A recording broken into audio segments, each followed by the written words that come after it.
Hello students, I hope कि आप सब अच्छे होंगे। हम यहाँ पर देख रहे हैं कंजर्वेशन बायोडाइवर्सिटी का दूसरी कंसेप्ट, उसका देखो कंजर्वेशन ऑफ डिफोरेस्टेशंस, यानी डिफोरेस्टेशंस की क्या क्या परिणाम होते हैं इसकी वजह से। जो हमने ऊपर देखे हैं कि हम ये चीज़ों से कट करते हैं। दूसरे जो पहला वीडियो डाला था मैंने, उसमें हमने देखा था कि फॉरेस्ट की कटाई क्यों करते हैं हम, तो फ्यूल के लिए, मेडिसिन के लिए, या फिर कल्टीवेशन के लिए और वुड ट्रिम्बर के लिए करते हैं।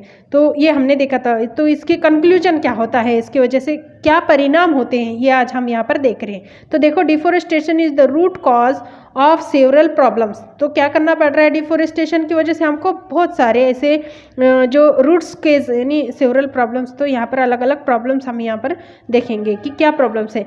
It adversely affects climatic conditions. तो इससे क्या हो रहा है कि एडवर्सली अफेक्ट्स, यानी यहाँ पर क्या बन रहा है कि हानिकारक क्लाइमेट जो है, कंडीशन जो है क्लाइमेट का हानिकारक होता जा रहा है दिन ब दिन। Plant and water vapour to the atmosphere that precipitates as rain. तो इसकी वजह से क्या हो रहा है, प्लांट जो ऐड करते हैं अपने अंदर वाटर वेपर और एटमॉस्फेयर में एयर के थ्रू वो फैला देते हैं, तो तेज़ी से फैलाते हैं।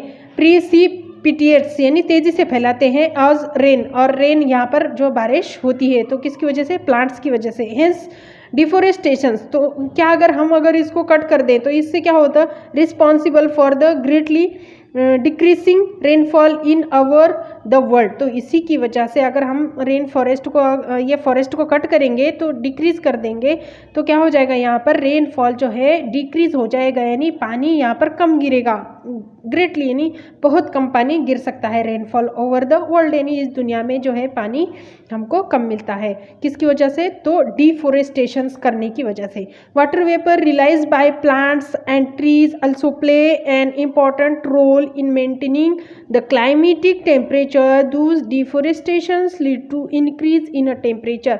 तो क्या होता है, वाटर वेपर जो रिलाइज करते हैं बाय प्लांट्स एंड ट्रीज, क्या करते हैं, also plays in important role. इनका जो वाटर वेपर का जो रोल्स है इनका प्लांट का, वो बहुत इंपॉर्टेंट है। मेंटेनिंग करते हैं ये क्लाइमेट को, और टेम्परेचर को भी ये क्या करते हैं, मेंटेनिंग करते हैं, नहीं संभालते हैं।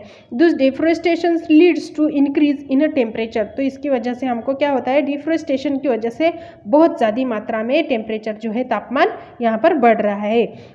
Since plants anchor the soil with their roots, deforestation causes soil erosions and constitutively filter land is converted into desert. तो क्या हो रहा है यहाँ पर, सिंस प्लांट को हम अगर ज़्यादा मात्रा में जब डिफोरेस्टेशन कर रहे हैं तो यहाँ पर एकड़ों से ज़मीन जो है, ज़मीन सॉइल जो है, मिट्टी, उसको रूट्स जो है, डिफोरेस्टेशन अगर हमने काट दिए तो ज़मीन की जो मिट्टी होती है, अगर पानी गिर गया तो क्या करती है, रूट्स जो है मिट्टी को पकड़ के रखते हैं।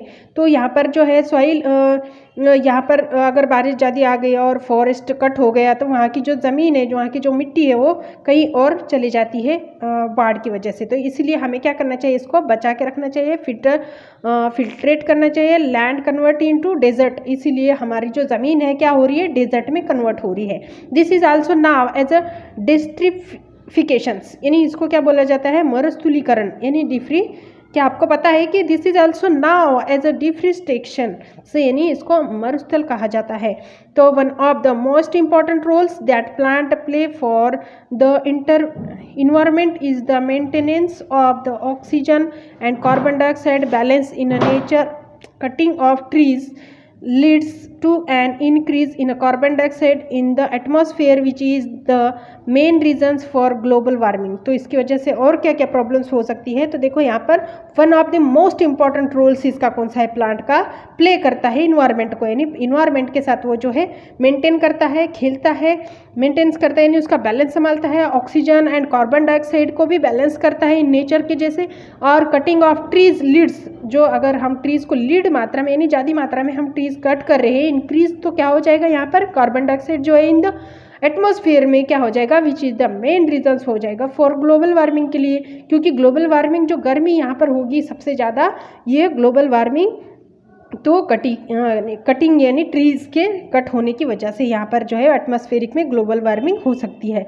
The changes of natural calamities increase because of deforestation, soil erosions reduce the water absorption capacity of the soil, leading to floods, whereas lesser rains lead to droughts. तो यहाँ पर क्या होता है कि द चेंज नेचुरल क्लाइमेटिक क्या change होता है, इंक्रीज होता है, यहाँ पर बढ़ता है बिकॉज किसकी वजह से, तो ऑफ डिफोरेस्टेशन की वजह से। सॉइल की कटाई, जब भी कटाई होती है और तो क्या हो जाता है यहाँ पे सॉइल इरेक्शंस हो जाते हैं, यानी कम हो जाती है। और वाटर भी जो है ऑब्जर्वेशन क्या होता है इसके अंदर समावेश होता है, कैपेसिटी ऑफ द सॉइल, तो लीडिंग टू फ्लड्स, यानी इसकी वजह से कभी अगर यहाँ पर बाढ़ आ गई, जैसे हमने पहले भी आपको बताया कि वेयर्स लेजर्स हो जाएगा, और रेन्स लीड टू ड्रॉप्स, तो कभी यहाँ पर सूखा भी गिर सकता है, और कभी यहाँ पर ज़्यादा बाढ़ आई तो भी मट्टी हमारी जो है यहाँ से बह के फ्लड हो जाती है।